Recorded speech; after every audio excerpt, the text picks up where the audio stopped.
Bismillahirrahmanirrahim. Alhamdulillahilladzi amarana bis-salah walhamdulillahilladzi ba'atha lana akmalan nas salatan lillah wa huwa sayyidina Muhammad ibn Abdullah.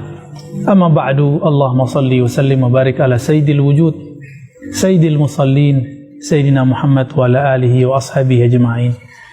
Sahabat-sahabat yang dimuliakan Allah, apakah benar setelah bermakrifat, setelah mengenal Allah, kita tidak perlu lagi sholat?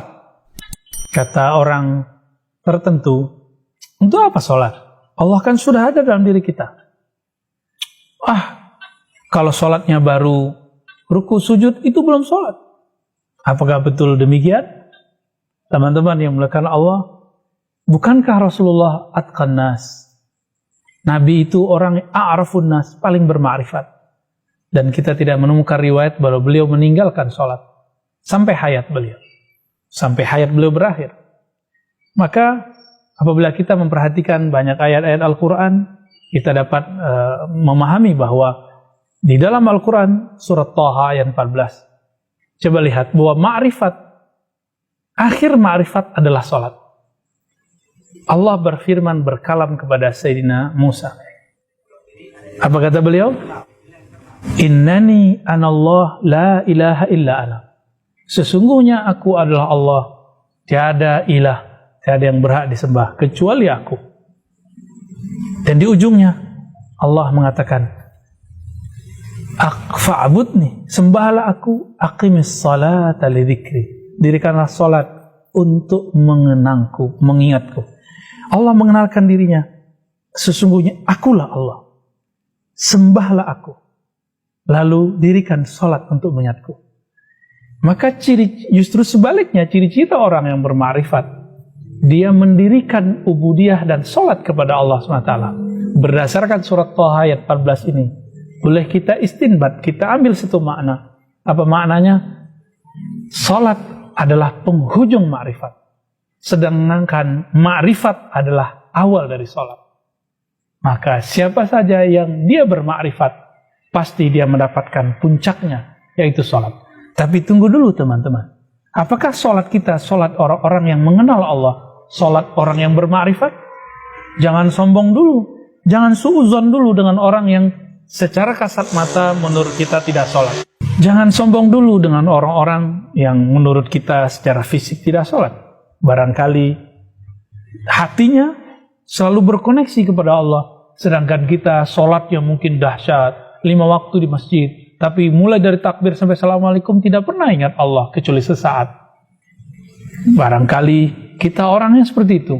Maka jika kita melihat seseorang secara kasat mata tidak terlihat salat di masjid bersama kita, belum tentu dia tidak salat. Barangkali dia mengikuti manhaj khalwat Imam Ghazali. Imam Ghazali mengatakan, jika seseorang takut riya atau khawatir dengan kasaf-kasaf yang berbahaya, karena ada orang tertentu jika dia dibukakan mata batinnya oleh Allah, dia melihat manusia dengan karakternya. Jika karakternya karakter tamak, terlihat seperti babi. Jika karakternya galak, bengis, maka terlihat seperti si guguk, anjing. Maka orang-orang ini diperkenankan oleh Imam Ghazali untuk sementara waktu sholat sendiri, bukan sholat berjamaah. Ini fikih Imam Ghazali yang tidak disepakati oleh Imam Ibnu Salah dan imam-imam yang lain. Imam Subuki juga menolak hal ini. Tapi saya memahami bahwa ini bukan masalah benar dan tidak benar. Ini adalah masalah perbedaan peralihan kondisi. Maka jika kita melihat ada orang yang dianggap ahli ma'rifat, terlihat dalam kasat mata kita tidak sholat, belum tentu dia tidak sholat. Mungkin kita yang merasa sok sudah sholat. Maka teman-teman, mari kita gabungkan makna ayat tadi, bahwa surat Thaha tadi menyatakan Allah mengenalkan dirinya kepada Nabi Musa. Setelah mengenalkan dirinya, puncak dari pengenalan itu adalah beribadah lalu mendirikan sholat. Maka pengenalan ma'rifat tanpa ibadah dan sholat adalah kebatilan yang mutlak. Sebaliknya juga, orang-orang yang sholat tapi tidak mengenal Allah, itu sholatnya juga tidak bermakna, mardud indallah, tidak diterima di sisi Allah SWT. Maka kita menuduh diri kita, jangan-jangan sholatku belum khusyuk. Tidak sibuk memandang orang lain, menjadi juri orang-orang lain.